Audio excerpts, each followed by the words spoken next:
Hi everyone, welcome again to the Word at Work, final part in our series in Matthew chapters 8 to 10. We'll be looking at Matthew 10, which is a really long chapter. I won't have time to go into all the detail of it, but we'll draw out one of the big messages from this chapter. But to start, think about the mindset of the disciples at this point, as Jesus kind of prepares to send them on mission kind of with him. A few weeks or months before this, some of them were fishermen. One of them was a tax collector, complete outcast from any kind of religious calling. Now, these guys are the inner circle of the greatest preacher anybody has ever heard. He's been performing miracles. They don't quite yet know who he is. The penny drops in Matthew 16 where they first identify him as the Christ. They know nothing of his crucifixion. For now, they just see thousands and thousands of people gathering. It's the biggest news story of their region. They get to kind of sit on the tour bus with this guy. What's more, if you look at 10 verse 1, Jesus says to them, look, you're going to now have authority to do these miracles. How are they going to be feeling right now as they get ready for this mission? I reckon they're thinking, bring it on. This is amazing. So, with that in mind, Jesus needed to prepare the disciples for what it's really going to be like now and in the future when he's not physically with them. Up to verse 15 in Matthew 10, Jesus has one eye on the immediate mission that he's sending them out on right now. I think from verse 16 onwards, he's got an eye on what they'll be doing kind of in the book of Acts when he's not physically with them, that sort of mission period.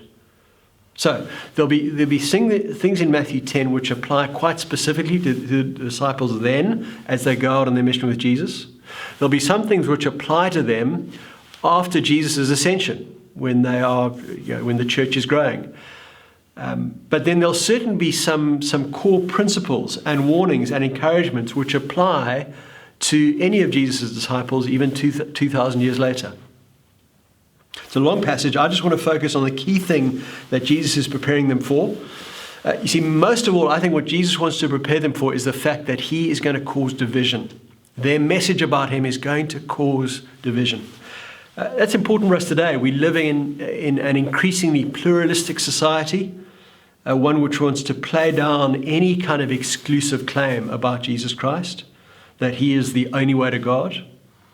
There'll be a certain picture of Jesus that the world accepts, perhaps this kind of peace-loving, hippie type figure. When we go to the world with the message that Jesus is the only way to find relationship with God, the only way to escape judgment, well, then we'll see how divisive that can be. Let's see how Jesus prepares disciples. Pick up verse 7. He says to them, as you go, proclaim this message, the kingdom of heaven has come near. Heal the sick, raise the dead, cleanse those who have leprosy, drive out demons. Freely you have received, freely give. The message they have to preach, verse 7, is that the kingdom of heaven has come near. So Jesus, the Son of God, the King of the kingdom, he's arrived. Wherever he is, the kingdom is broken in. And so he is now calling sinners to repent and come into that kingdom. And that is a message of God's grace and generosity, that sinners can now enter the kingdom. And so verse 8, freely you receive, freely give. The disciples haven't earned their privileged position. They haven't earned their access to the kingdom. And so in turn, if they've received it by grace, they must pass it on freely as well. But what about those who reject the disciples and their message? Well, here's one way in which Jesus causes division. Look at verse 14. If anyone will not welcome you or listen to your words, leave that home or town and shake the dust off your feet. That's a sign of kind of judgment. We're done with you. We're shaking the dust off your feet. Truly, I tell you, it will be more bearable for Sodom and Gomorrah on the day of judgment than for that town. Sodom and Gomorrah, of course, the ultimate Old Testament example of sinfulness and depravity that results in God's righteous judgment. This is how divisive Jesus is. Towns that reject his messengers back then would suffer a worse fate than even Sodom and Gomorrah. You see, whether people accept or reject Jesus defines their eternal destinies. He says similar thing in 10 verse 32. Whoever acknowledges me before others, I will also acknowledge before my Father in heaven. But whoever disowns me before others, I will disown before my Father in heaven. I heard a story many years ago about a famous South African businessman. His name was Eric Ellerine. Do you remember the Ellerine's furniture shops? I think they're closed down now. Anyway, what he used to do every day at his head office is there was a clipboard in the reception, and if you're an employee there, you had to come in before 8 o'clock and write your name when you arrived. But every single morning at precisely 8 o'clock, the boss man, Eric Ellerine, would walk down with a ruler and a big red pen, and he would, at 8 o'clock, he would draw a line under the last name. And then anybody who arrived after 8 o'clock would have to write their name below the red line, and at some point in that day, they'd need to pay a visit to the boss and explain why they were late. That's old school HR. Well, every single human being's eternal destiny depends on what side of the line they're on in relation to Jesus. He's that dividing line. If they're willing to identify with him, if they've accepted him as king and placed their trust in him as savior, well, then they're on the right side. So there's a lot at stake in this mission that the disciples are on, the mission that we're on.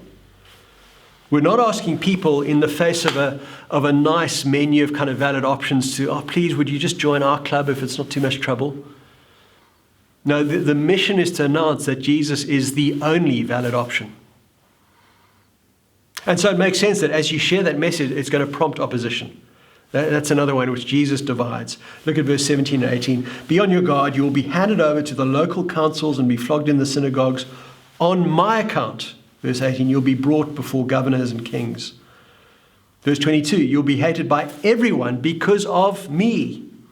But the one who stands firm to the end will be saved. Everyone here is not literally everyone, otherwise there wouldn't be a mission field. Jesus means here all types of people, all cultures, all race groups, all nationalities will be kind of hardwired to oppose him and his message. And then in verse 24 to 25, he gives a little parable to drive home the point that his disciples will be persecuted specifically because of their relationship with him. Look at verse 24. The student is not above the teacher, nor a servant above his master. It is enough for students to be like their teachers and servants like their masters. If the head of the house has been called Beelzebul, how much more the members of his household? Remember back in 9 verse 34, the Pharisees called Jesus demonic. They said he's doing the miracles by the power of Satan. Well, if that's how the people treated Jesus, they'll treat his disciples the same way. As Jesus prepares his disciples then and now, he wants us to know what to expect. 10 verse 34, do not suppose that I've come to bring peace to the earth. I did not come to bring peace, but a sword, a dividing sword. With these things clear in our minds, we can make sense of verse 16. I think it's a key verse in the whole passage, and it gives a really helpful picture. We'll close with this, verse 16. I'm sending you out like sheep among wolves. Therefore, be as shrewd as snakes and as innocent as doves. Pretty shocking, isn't it? Here's the good shepherd. We saw last time he's got compassion for the lost sheep. He gathers the sheep, but then he also sends the sheep out amongst the wolves. I Googled the other day, kind of Jesus and sheep. And you look at the Google images and you get some wonderfully cheesy images of Jesus with the blow-wave hair and the rainbow in the background, and he's carrying a little lamb on his shoulders. And that's the image we get of Jesus and sheep. Funny enough, no images of Jesus sending those sheep out to the wolves, which is what he's doing here. But he says this here lovingly to prepare his followers so they understand the reality of the mission they're going on. How then should they act on this mission? Will therefore be as shrewd as snakes and as innocent as doves. Snakes in that culture were seen as shrewd and prudent and hard to catch, certainly not naive. But this could easily be seen as just a call for his followers to be kind of just only ever cunning and devious. So you've got to include the other half of the verse as well, which is the call to be innocent as doves, because doves are simple and gentle and innocent. In summary, like snakes, be shrewd and prudent. Know what you're in for and avoid the attacks where possible. Have that sort of that far-sighted realism as you go about your mission. But also, be like doves. Be innocent and open. Not so cautious and shrewd that you just stay in the shadows. Be kind of open enough to keep on going, sharing this wonderful message of forgiveness. You get a little example of this actually in Jesus in his final hours. You see in the crucifixion accounts, as he's unjustly tried and crucified, he knows exactly what's going on. He's actually in complete control. The Pharisees think they're bringing an end to things, but Jesus is, I guess, shrewd like a snake in that sense. He knows what's happening. But at the same time, what does he do? As he hangs on the cross, he says, Father, forgive them. They don't know what they're doing. Innocent like a dove, looking for any opportunity to call people to forgiveness. Same for us today. We can, as we go about Jesus' mission, we can know what to expect. We shouldn't be unprepared or naive about what it's going to be like. At the same time, always being innocent enough to keep on offering this wonderful message of forgiveness. That's it for our short series in Matthew 8 to 10. Look, if ever you're in the deep south, the Fish Hoek area, we'd love you to join us at St. Peter's. You can easily find our website or our YouTube channel. But we'd love to see you in person if we're ever allowed to do that again. Cheers.